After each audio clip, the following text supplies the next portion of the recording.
This week's main topic is interpersonal attraction, which discusses about how and why we are attracted to other people.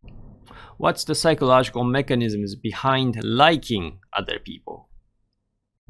So far, we have been discussing for quite some time about the concept of impression formation and the aspects that are involved in this process. We will continue a little bit more with this topic and further discuss over some important aspects of making impressions of people. Now, I would like to say that the most important and powerful aspect of impressions, and especially making first impressions, is evaluation. That is to say that when we are making impressions and getting about the personality of somebody who you meet for the first time, we are basically judging whether we like or dislike the person. And this is why the traits warm or cold is considered the central trait compared to other traits that are more peripheral. The traits warm, cold are general aspects to determine whether you would like or dislike the person, right? It's a definitive aspect to evaluate the person. Also, if you remember, a while ago, I've introduced this concept of valence. It refers to whether you would want to approach or avoid the person. If the valence of the impression you get about the person is positive, you would want to be friend with the person. If the variance is negative, instead, you would likely avoid the person, right? So again, you make an evaluation about somebody. So you make an impression. If it's positive, you would approach. If it's negative, it would lead to avoidance. And when we evaluate other people, there is this general evaluative bias in person perception. And that is, we tend to evaluate people more positively in a general sense. This is a phenomenon called the positivity bias. For example, there is one study where the students rated 97% of their professors in college favorably. So they rated the professors above average on a rating scale. And the rating of the professors was significantly more positive than the evaluations of the classes that the professors taught. So even when students have some mixed experiences in the classes, like they may get bad grades, they may not enjoy the course material so much, their evaluations of the professor as a person may not be that negative. And there are several hypotheses about why we evaluate people favorably. One principle that tries to explain the phenomenon of positivity bias is called the Pollyanna principle. According to this principle, people feel better when they are surrounded by good things, pleasant experiences, nice people, good weather, and so on. And as a result, most events are evaluated above average most of the time. So we generally think that pleasant events are more common than unpleasant events, or good news is communicated more frequently than is bad news. So even when we form impressions about people or evaluate the people around us, we tend to expect that the person is good and nice, and that we are surrounded by those nice people. Now, by the way, you may be wondering where the term Pollyanna came from. This term Pollyanna was named after a character from the children's book Pollyanna. This character, Pollyanna, is portrayed as a very cheerful and optimistic girl who always looks on the bright side of things. Okay, so according to this principle, anyone who isn't clinically depressed is on some level more like Pollyanna than Eeyore. So we are generally optimistic to a certain extent. But because of this positivity bias, and because we tend to expect that people are generally positive by nature, during impression formation, we also show a negativity bias. So during impression formation, we tend to pay special attention to negative information. And when we come to form an overall impression of a person, that negative information has more heavy weight on the impression formation. So negative traits affect an impression more than a positive trait, everything else being equal. One explanation for this negativity bias is that negative information tends to stand out. So as just described, there is this positivity bias, right? So positive evaluations of other people are much more common than negative evaluations. We tend to expect and evaluate that people around us are generally positive.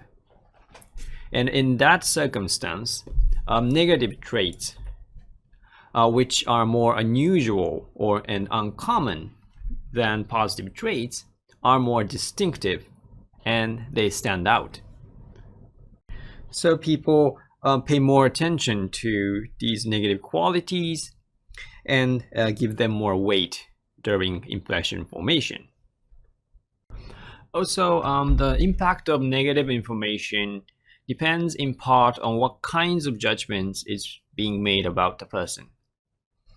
It is known that negativity bias is very strong for moral traits. Thus, if a person engages in dishonest behavior, an immoral action, that is assumed to be very informative about the person's underlying morality. So that it means that when a person is dishonest and tells a lie, you know that it reflects his moral character. That person is immoral.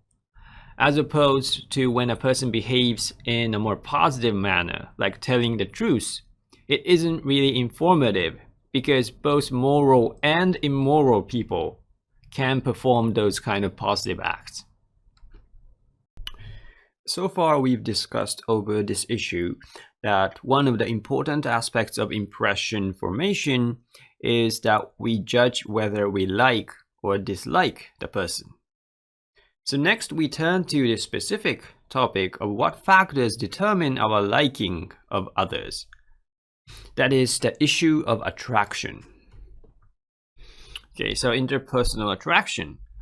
And this is one of the major topics in social psychology. The questions addressed under this theme of interpersonal attraction is questions like, why do we like some people and not others? Or what factors determine whom we select as our friends or even intimate partners? And these questions that is related to interpersonal attraction is important because it relates to one of the fundamental motives that we humans have, and it's this need to belong. And this need to belong is a basic motivation that we have to bond with others in relationships that provide ongoing positive interactions. So we are generally motivated to build friendship and be part of a group. And because of that, we care about other people, and also we deeply care about what others think of us. And it's been known that those people with a network of close social ties tend to be happier, healthier, and more satisfied with life than those who are more isolated. So building a good positive relationship contributes to our psychological well-being. To give you an opportunity to grasp this idea of need to belong, I provided the need to belong scale as part of this week's assignment. So if you haven't done so yet, if you haven't completed this week's assignment yet, I recommend you to do the assignment first and respond to this need to belong scale before continuing on with this lecture. And for those of you who've already completed the assignment, the need to belong scale is designed to capture individual differences in the level of need to belong. So people differ in the strengths of their desire for acceptance and belonging to social groups. Some people are content with only a few relationships and do not concern themselves with being valued and accepted by individuals outside that circle of relationship. On the contrary, other people have a strong need for acceptance and belonging. They seek a large number of relationships. They worry about how they are valued by others, and they put a great deal of effort into sustaining that interpersonal relationships. So to capture this kind of differences in people's need to belong, this scale was developed. It's a quick survey used in research that measures the extent to which one has a motivation to belong. And the scale consists of these 10 items.